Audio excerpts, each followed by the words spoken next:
Hello மக்களே, welcome to new travel but YouTube channel. ரொம்ப நாளைக்கு அப்புறம் உங்களை எல்லோரும் சந்திக்க ரொம்ப சந்தோஷம். ஆக்சுவலாக ஃப்ளட்டில் எல்லோரும் சேஃபாக இருந்திருப்பீங்கன்னு நினைக்கிறேன். சென்னை ஃபுல்லாகவே ரொம்ப மோசமாக இதை வச்சுன்ற மாதிரி நான் கேள்விப்பட்டேன். நாங்கள் இருக்கிற சைடு இந்த பூந்தமல்லி இந்த சைடுமே வந்து ரொம்ப பாதிப்பு அதிகம். ஆக்சுவலாக சொல்ல போனோம்னா ஒரு 2015 அந்த ஃப்ளட்டே வந்து மறுபடியும் பார்த்த மாதிரி இருந்துச்சு. எதுக்கு வந்து இவ்வளோ பெரிய ஒரு கேப்பு அப்படின்னா, ஃப்ளட்டில் ஃபுல்லாக தண்ணி வந்துருச்சு. நம்ம வீட்டுக்குள்ளேயும் ஃபுல்லாக தண்ணி வந்துருச்சு. முட்டிக்கால் அளவுக்கு மேலேயே தண்ணி.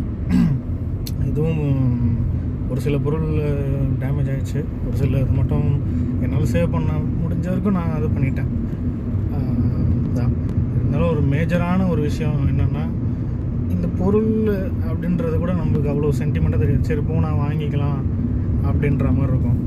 ஆனால் என்னோட ஒரு மெயின் விஷயம், நான் ரொம்ப எப்படி சொல்கிறது, பாதுகாப்பாக வச்சுருந்த ஒரு பொருள் அப்படின்னா நம்ம வண்டி கார் வந்து ஃப்ளட்டில் போயிடுச்சு.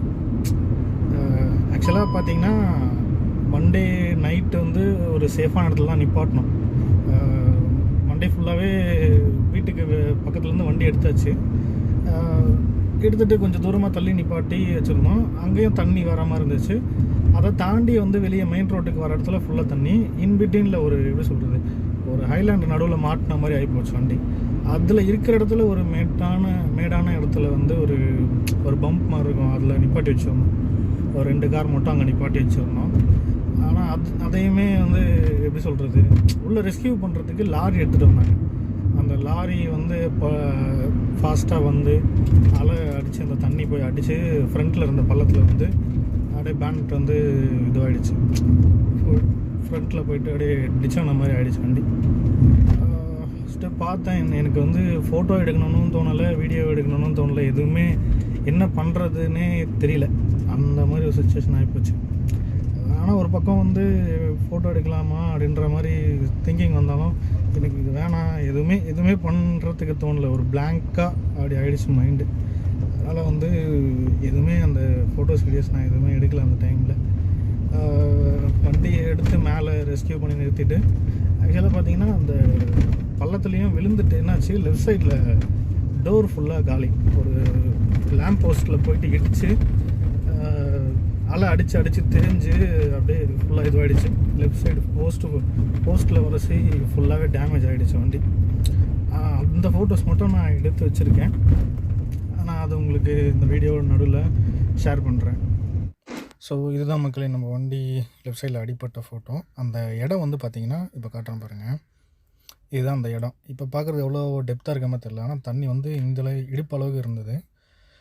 இந்த க்ளோஸ்அப்பில் பார்த்திங்கன்னா தெரியும், வண்டியோட பெயிண்ட்டு வந்து அந்த கம்பத்தில் அப்படியே ஒரு ராசி இருக்கிறது தெரியும். ஓகேங்களா. நெக்ஸ்ட்டு என்ன பண்ணோன்னா, இதோட டொயேட்டோட ரோட் சைடு அசிஸ்டண்ட் வந்து கால் பண்ணேன். அவங்க வந்து வரேன் அப்படின்றாங்க. தவிர்த்து ஒரு நாள் ஃபுல்லாக ட்ரை பண்ணி அப்புறம் வண்டியை நாங்களே ரெஸ்கியூ பண்ணி மேலே எடுத்துகிட்டு வந்து மேடான இதுக்கு மேடு மேலே எடுத்துகிட்டு வந்து நிறுத்திட்டு ஒரு நைட்டு ஃபுல்லாக ட்ரை பண்ண விட்டுட்டு அடுத்த நாள் நானே டோ பண்ணி எடுத்துகிட்டு போய் விட்டேன்.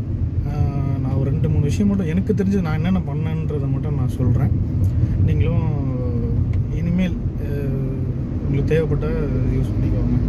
மெயின் விஷயம் ஃபஸ்ட்டு நான் என்ன பண்ணேன்னா, வண்டி டோரை திறக்கக்கூடாதுன்னுவாங்க. ஆனால் பார்த்திங்கன்னா உள்ளே ஃபுல்லாக தண்ணி போயிடுச்சு.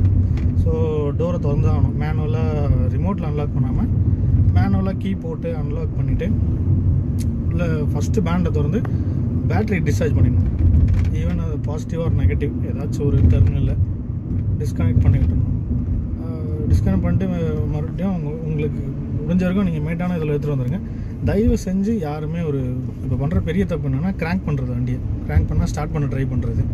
பதட்டத்தில் எல்லாருமே அது பண்ணுறது தான். ஈவன் தோ நானுமே போய்ட்டு ஃபஸ்ட்டு என்ன பண்ணிட்டேன்னா, சாவியை போட்டுட்டேன். ஸ்டேரிங் அன்லாக் பண்ணுறதுக்காக சாவியை போட்டு பேட்ரியை ஆன் பண்ணிட்டேன். அதுக்கப்புறமா தான் எனக்கே இது வச்சு ஆன் பண்ணக்கூடாது அப்படின்ட்டு உடனே சாவி எடுத்துகிட்டு பேட்ரி டிஸ்கனெக்ட் பண்ணிவிட்டு அதுக்கப்புறமா ஸ்டேரிங் அன்லாக் பண்ணி அந்த தண்ணியிலே தள்ளிட்டு போயிட்டு மேலே இது பண்ணி எடுத்துகிட்டு வந்துட்டு மேட்டான பகுதியில் நிறுத்திட்டு ஃபுல்லாமே ட்ரை பண்ணிட்டோம். அப்புறம் நானே பார்த்தேன் இன்ஜின் உள்ள தண்ணி போயிருக்க வாய்ப்பு இருக்கா அப்படின்ற மாதிரி பேண்டை திறந்து பார்த்தா ஏர் ஃபில்டரில் தொட்டு பார்த்தா ஈரமாக இருந்துச்சு. ஸோ ரிஸ்க் எடுக்க வேணாம் அப்படின்ட்டு அடுத்த நாள் வந்து நானே டோ பண்ணிவிட்டு டொயோட்டா நம்ம Velappanchavadi Harsha Toyota last time நம்ம காரோட ரிவ்யூ வீடியோவில் நான் சொல்லியிருப்பேன் உங்களுக்கு. ஹர்ஷா டொயோட்டாவில் தான் நம்ம வண்டி எடுத்தோம். அந்த வண்டி அங்கேயே போய்ட்டு அவங்கக்கிட்டே கொடுத்தாச்சு. ஸோ இன்சூரன்ஸ் ப்ரொசீஜர் எல்லாமே அவங்க ஸ்டார்ட் பண்ணிட்டாங்க. இதில் நான் பண்ண ஒரு லக்கியான விஷயம் என்னென்னா ஒரு ஃபாஸ்ட் மூவ் ஆன உடனே வந்து நம்ம ஸ்டெப் எடுத்துப்போம். அவங்க வருவாங்க அப்படின்னு வெயிட் பண்ணாமல் நம்மளே வந்து எடுத்து பண்ணணும்னு வச்சுக்கோங்களேன். கொஞ்சம் சொல்லுவாங்களே ஃபர்ஸ்ட் கம் ஃபர்ஸ்ட் அப்படின்னாங்களே, அந்த மாதிரி ஒரு விஷயந்தான். நம்மளே ஃபஸ்ட்டு போய் வாலண்டரியாக அதை நம்ம காசு போகுதுன்னு பார்க்காம எடுத்துகிட்டு போய் விட்டோம் அப்படின்னா ப்ரொசீஜர் வந்து கொஞ்சம் சீக்கிரமாக ஸ்டார்ட் பண்ணுவாங்க. உங்களுக்கு கிளைம் ப்ராசஸ் எல்லாமே கொஞ்சம் சீக்கிரமாக நடக்கும். என்னோடது இதுதான் வந்து நம்ம வண்டி தான் வந்து செகண்ட் வண்டி. ஃபஸ்ட்டே ஒருத்தர் விட்டுருந்தார், நம்மளது வந்து 2வது வண்டி. அப்படின்றதுனால என்னாச்சு, கிளைம் ப்ரொசீஜர் வந்து இமீடியட்டாக ஸ்டார்ட் பண்ணிட்டாங்க. ஆக்சுவலாக நான் அடுத்த நாள் காலையில் வண்டி எடுத்துகிட்டு போய் விடும் போது தான் அவங்களுக்கு ஃப்ளட்டுக்கான இன்ஸ்ட்ரக்ஷனே கொடுக்குறாங்க. அதுக்குன்னு ஒரு தனியாக டீம் அசைன் பண்ணியிருக்காங்க, தனியாக ஒருத்தவங்க ஹேண்டில் பண்ணுறாங்க. அதாவது இன்னொரு விஷயமும் என்ன சொல்லணும்னா, அவங்க ஒரு வாட்ஸ்அப் குரூப் ஒன்று க்ரியேட் பண்ணிடுறாங்க. உங்கள் வண்டி நம்பர் போட்டு ஒரு வாட்ஸ்அப் குரூப் ஒன்று க்ரியேட் பண்ணி அதில் எல்லா அப்டேட்டுமே உங்களுக்கு கொடுக்குறாங்க. இது எனக்கு ஒரு ப்ளஸ் பாயிண்ட்டாக பட்டுது.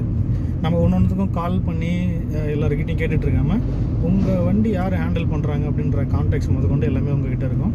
அதுவும் இல்லாமல் அந்த குரூப்பில் வந்து அந்த ஷோரூமோட கஸ்டமர் அட்வைசரு, சர்வீஸ் மேனேஜர், அந்த மாதிரி எல்லாருமே உங்கள் வண்டி யார் யார் டேக் கேர் பண்ணாங்களோ அவங்க கான்டாக்ட்ஸ் எல்லாமே அந்த குரூப்பில் வந்துடுது. ஸோ நீங்கள் அந்த குரூப்பில் ஒரு டெக்ஸ்ட் பண்ணிங்க அப்படின்னா அது மேனேஜர் லெவல் வரைக்கும் போகுது. அப்படின்றதால உங்கள் டிரான்ஸ்பரன்சி வந்து நல்லாயிருக்கு. அந்த வண்டி ஒருத்தர்கிட்ட ஒருத்தர் மறைக்க முடியாது இல்லையா. மேனேஜர் ஒன்று சொல்கிறது, இப்போ சர்வீஸ் அட்வைசர் ஒன்று சொல்கிறது, அந்த மாதிரி ஒரு விஷயம்லாம் இருக்காது. அதெல்லாம் எனக்கு ஒரு ப்ளஸ் பாயிண்ட்டாக பட்டுது. ப்ளஸ் வந்து சீக்கிரமாக எடுத்துகிட்டு போய் விடுறது நல்லது. அவங்க வருவாங்கன்னு சத்தியமாக எதிர்பார்க்காதீங்க. அவங்க சீக்கிரத்தில் வரமாட்டாங்க. ஒரு நார்மல் டைமாக இருந்தால் அவங்க சப்போர்ட் பண்ணுவாங்க, நான் இல்லைன்னு சொல்லலை. ரோட் சைடு அசிஸ்டண்ட் வந்து ஒரு எமர்ஜென்சி டைம்லலாம் நானுமே வேறு வண்டிக்கெலாம் யூஸ் பண்ணியிருக்கேன், சப்போர்ட் பண்ணியிருக்காங்க, இல்லைன்னு சொல்லலை. இந்த மாதிரி ஃப்ளட்டு டைமில் வந்து ஆனால் ஏன்னா அவங்களுமே ரொம்ப பிஸியாக இருப்பாங்க, ரெக்கவரி வெஹிக்கிள் கிடைக்காது. கிடைச்சாலுமே வந்து எப்படி சொல்கிறது, காஸ்ட் வந்து ரொம்ப ஹையாக இருக்கும். இதில் நான் ஒரு ட்ரிக்ஸ் என்ன யூஸ் பண்ணேன் அப்படின்னா, ரெக்கவரி நானும் தேடிகிட்டே இருந்தேன். ஃப்ளாட் பெட்டு ட்ரை பண்ணேன், ரெக்கவரி ஃப்ரண்ட் வீல் மட்டும் தூக்கி ரெக்கவரி பண்ணுறேன், அந்த மாதிரி ட்ரை பண்ணேன். எல்லாருமே வந்து 3,500 2,800 அந்த மாதிரி கேட்டிருந்தாங்க. ஸோ நான் என்ன பண்ணேன் அப்படின்னா, போர்ட்டரில் வண்டி ஒன்று புக் பண்ணிட்டேன். பொலேரோ பிக்கப் ஒன்று புக் பண்ணி அவர்கிட்ட அண்ணன்கிட்ட பேசிவிட்டு, ஆனால் இந்த மாதிரி விஷயம் டோ பண்ணணும் அப்படின்ற மாதிரி அவர்கிட்ட பேசிவிட்டு, அவரும் ஓகே தம்பி நான் ஹெல்ப் பண்ணுறேன் அப்படின்னாரு. அவரோட ஹெல்ப்போடு நான் வந்து டோ பண்ணி எடுத்துகிட்டு போய் நானே விட்டுட்டேன். இப்போ வந்து இன்சூரன்ஸ் கிளைம் ப்ராசஸில் இருக்குது. ஸோ கூடிய சீக்கிரம் வந்து நம்ம வண்டி டெலிவரி எடுக்கும்போது இன்னொரு வீடியோவும் நம்ம அதுக்குன்னு செப்பரேட்டாக பண்ணுவோம், சரிங்களா. ஆக்சுவலாக உங்களுக்கு தெரியும், நம்ம வந்து நம்ம வண்டியில் இப்போ தான் வந்து ஸ்டீரியோ எல்லாமே இன்ஸ்டால் பண்ணோம், எல்லாமே பண்ணி இப்போ தான் ஒரு சாட்டிஸ்ஃபேக்ஷனாக வண்டியை ரெடி பண்ணி வச்சோம். ஆனால் அது இவ்வளோ சீக்கிரம் இந்த மாதிரி ஆச்சுன்னா ரொம்ப மனசு கஷ்டமாக தான் இருக்குது. சரி, என்ன பண்ணுறது, இட்ஸ் ஆல் இதெல்லாம் ஒரு எக்ஸ்பீரியன்ஸ் தான். நெக்ஸ்ட் டைம் நம்ம வரும்போது இதை நடக்காமல் பார்த்துக்குவோம். எப்படி சொல்கிறது, ஒரு எக்ஸ்பீரியன்ஸ் கெயின் பண்ணுற மாதிரி தானே. எதுவும் அடுத்த வாட்டி நம்ம கொஞ்சம் உஷாராக இருப்போம்ல. சரி, இந்த இடத்துல நிறுத்தினா இந்த மாதிரி ஆகுது, இருக்கிறதுல மேடான இடத்துல போய் நிப்பாட்டணும் அப்படின்ற மாதிரி ஒரு அவேர்னஸ் நம்மளுக்கும். அது ப்ளஸ் வந்து இந்த இன்சூரன்ஸ் கிளைம் ப்ராசஸ், அதுக்கு என்னென்ன ஸ்டெப் எடுக்கிறது, என்னென்ன பண்ணணும் அப்படின்றது நானும் கொஞ்சம் விஷயம் தெரிஞ்சுக்கிட்டேன். இது நம்ம இந்த விஷயத்தெல்லாம் வந்து எப்படி பார்த்துக்கணுன்னா, ஒரு எக்ஸ்பீரியன்ஸ் நம்ம ஒரு கற்றுக்கிற மாதிரி தான் இதெல்லாம் எடுத்துக்கணும். லேட்டர் எனக்கு ஃபஸ்ட்டு ஆன சமயத்தில் அது வந்து புரியல. ஆனால் உடனே நானே உடஞ்சி போய் உட்காந்துட்டேன். இந்த மாதிரி ஆகிடுச்சு புது வண்டி அப்படின்ற மாதிரி உடஞ்சி போய் உட்காந்துட்டேன். ஸோ ஒரு 2 டேஸ்க்கு அப்புறமா தான் எனக்கு வந்து கொஞ்சம் கிளியர் ஆச்சு. அதுக்கப்புறமா தான் திங்க் பண்ண ஆரம்பித்தேன். சரி நடந்துருச்சு, இதுக்கு மேலே ஒன்றும் பண்ண முடியாது, அது எப்படி ரெக்கவர் பண்ணி வெளியே எடுத்துகிட்டு வரலாம் பார்க்கணும் அப்படின்ற மாதிரி ஒரு ஐடியா வந்து அப்புறமா தான் எனக்கு வந்துச்சு. ஸோ அது ப்ராசஸ் ஸ்டார்ட் பண்ணியாச்சு, வண்டி போயிட்டுருக்கு. கூடிய சீக்கிரம் வந்து நம்ம எப்படி சொல்கிறது, கூடிய சீக்கிரம் நம்ம வண்டியை டெலிவரி எடுக்கும் போது அதுக்கான ஒரு எக்ஸ்க்ளூசிவ் வீடியோ ஒன்று போடுறோம், ஒரு கம்பேக் வீடியோ அப்படின்ற மாதிரி சொல்லலாம், சரிங்களா. எல்லோரும் சேஃபாக இருங்க, சேஃபாக ட்ரைவ் பண்ணி போங்க. ஸோ நெக்ஸ்ட் வீடியோவில் நம்ம சந்திப்போம், ஓகேங்களா? நெக்ஸ்ட் வீடியோ வந்து ஒரு சூப்பர்பான வீடியோவாக இருக்கும்னு நான் நம்புகிறேன். ஒரு கம்பேக் வீடியோ, நம்ம கிளான்ஸாவோட ஒரு கம்பேக் வீடியோ, சரிங்களா? ஸோ நெக்ஸ்ட் வீடியோவில் உங்களை எல்லோரையும் சந்திக்கிற வரைக்கும் until then, bye from your new travel buddy.